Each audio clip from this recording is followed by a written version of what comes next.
Cameron Cates's life, from his earliest memory, was measured in yards and touchdowns. He was a boy glued to the flickering glow of the television screen, his world defined by the Sunday spectacle of American football. His idol was Isaiah White, the quarterback. White wasn't just a legend in South Central. He was a force of nature, a man who played as if he'd been injected with a serum of pure, unstoppable will. Cameron's father nurtured this obsession, seeing in his son not just a fan, but a potential vessel for his own faded dreams. He aimed to forge the boy into a fighter, a gladiator capable of clawing his way to the very pinnacle of the sport, to stand shoulder to shoulder with the gods of the gridiron. Cam dedicated every waking moment to becoming that man, to fulfilling the weight of his father's expectation. Then his father died. The loss was a seismic crack in his foundation, but it did not break Cameron. If anything, it hardened his resolve. He played with a fury that was both grief and tribute, ascending to heights most young men in his neighborhood could only fantasize about. He was on the path. Meanwhile, sports pundits began their grim chorus. Isaiah White's legendary career was sunsetting. Age and an old, nagging injury were finally claiming their due. The king was preparing to vacate his throne. Cam, poised for his own ascension, was training when a stranger in odd attire approached him on the field. The encounter ended not with words, but with a sudden, shocking blow to the head. The diagnosis was a silent death knell, a brain injury. One more significant hit to the head, the doctors warned, and his career would be over permanently. Overnight, the narrative around him shifted from rising star to damaged goods. Journalists debated his future, friends worried his shot had evaporated, and his mother feared for the man, not the athlete.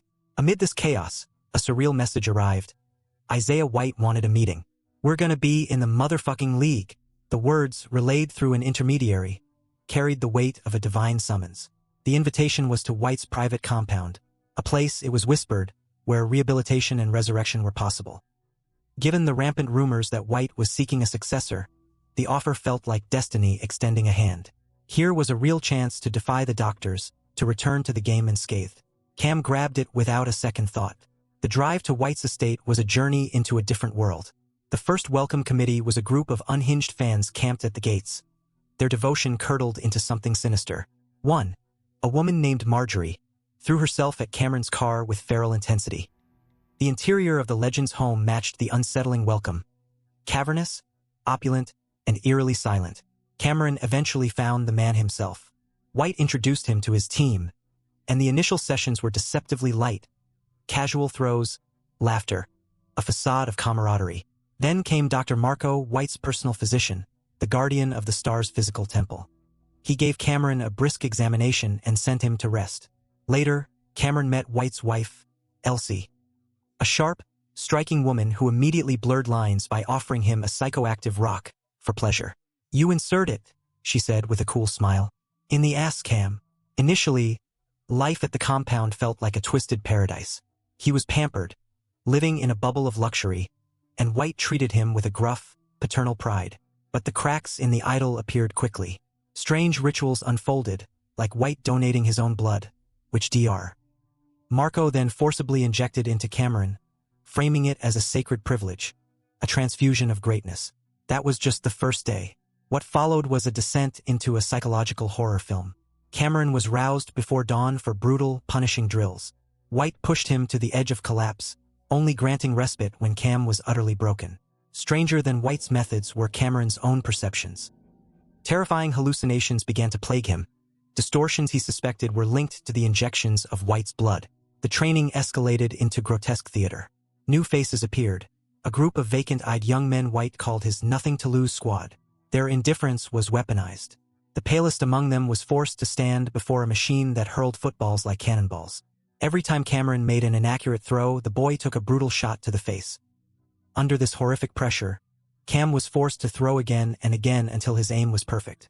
The battered boy was released, wearing a disturbingly blissful smile. During these sessions, White would fly into simulated rages, as if Cameron had insulted his mother, screaming, "Toughen up! Be stone out here!" Bizarrely, the brutality worked. A new, harder version of Cameron began to emerge. They broke him down and rebuilt him. They ran him into the ground, pumped him full of unknown substances, and reshaped his psyche through relentless pressure. The world started to feel unreal. The methods bore fruit. Cam unlocked a feral aggression, shedding the mental constraints of his past. White was delighted, but the psychological cost skyrocketed. Cameron's hallucinations intensified, morphing into full-blown paranoid episodes where he believed he was marked for death. The compound itself, with its shadowy halls and silent staff, fed the terror. Attempting a lifeline to normalcy, Cameron tried to call his mother for her birthday, breaking White's rule of total isolation. He was caught mid-call by Dr. Marco, who materialized from the darkness. Cameron slammed the phone down. Marco merely smiled, hinting that everything so far was just the pregame. The real kickoff is ahead. Outside the window, Marjorie watched, her idolatry now poisoned by jealous hatred of the new favorite. Her obsession turned violent. She infiltrated the house and hid under a bench in the sauna, waiting. Cameron arrived with White. After White left, Marjorie attacked. Cameron, his new aggression surging, overpowered her, pinning her down and choking her until she lost consciousness. White returned to find the scene. When Marjorie awoke and lurched for a kiss, White coldly threw her against the wall.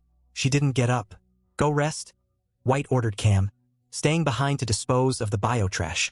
Later, Elsie approached Cameron, inviting him to hang with the girls. Reluctantly, he agreed, and found himself in a surreal, debauched scene, waking up naked and disoriented. White confronted him the next morning, seething with a jealousy that was less about infidelity and more about perceived weakness. Cameron's fear and uncertainty disgusted him more than the act itself. "You need to become a stone-cold killer," White declared. "A man who gives zero fucks. That's the only way to the top. Because a real killer, we don't give a damn about anything." To awaken this killer instinct, White took him on a hunt. They fired weapons at mannequins in the desert. Cameron's shots were hesitant, wild. Then a new, more lifelike target was brought out. "Shoot it," White commanded. Cameron fired. The figure fell. The intense physical and psychological conditioning continued, but now included media training. A photographer was brought in for a mock press shoot. "This is part of the game," White explained. "The performance doesn't end at the final whistle." Cameron was bombarded with questions, dressed in designer clothes, and told to sell his story. Under the glare, he broke, not into pieces but into raw truth. He spoke of his father, the training, the hopes, the driving need to provide for his family. This vulnerable honesty, however, was not the performance White wanted. After the session, Elsie took Cameron to meet the big bosses at an exclusive, hidden club for the football elite. Dr. Marco was there, as was the owner of the team he was destined to join. Cameron's agent was ecstatic, already counting his commission. Cameron was welcomed, plied with drinks, and pushed onto a dance floor. There, the hallucinations returned with a vengeance. He saw Dr. Marco's severed head on a platter. He vomited and blacked out. He awoke back in the compound, and 4 dripping Isaiah White's blood directly into his vein. The horror of his situation crystallized.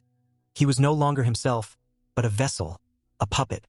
He was violently ill, stabilized only by another injection. He confronted White, who finally unveiled the grotesque truth. The fight for a place on this Olympus was literal. White was not the first legend. He was merely the latest in a bloody lineage. Each successor was infused with the blood and spirit of his predecessor. "Think of it as a gift from the gods," White said. They were crafting a new star to seamlessly replace the old. But there was one final, sacred step. The pretender must battle the reigning legend and defeat him. Only then would the contract be earned. The 2 quarterbacks clashed in an epic, brutal fight in the compound's bowels. Despite White's experience and savage strength, Cameron's youth and desperate fury prevailed. Seizing a football helmet, he delivered the crushing, definitive blow. Cameron emerged into the open air of the private stadium, where he was greeted as a conquering hero. The club's board, Elsie, and his beaming agent were there, the contract waiting. But Cameron hesitated. The old men grew impatient. His agent stepped forward, applying emotional pressure, invoking the memory of Cameron's father. Still, Cameron refused. Then he moved, snatching up a weapon left on the ground, a ceremonial sword. He became the killer White had tried to forge. When a bodyguard tried to behead him, Cameron parried and struck back. He then turned the blade on the assembly, methodically reducing the number of millionaires in the United States. The club owners, Elsie, all the architects of this dark sacrament, fell. Finally, he reached his agent, who begged for his life. Cameron spared him, but the man was already marked.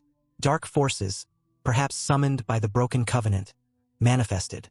The agent was dragged into the center of the field as if by an invisible current, and his body exploded in a burst of unnatural light.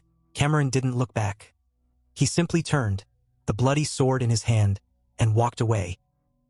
He strode past the manicured turf of the stadium where his legendary career was supposed to begin, leaving the gilded nightmare behind, finally free of every fear, every expectation, and every god that had ever tried to claim him.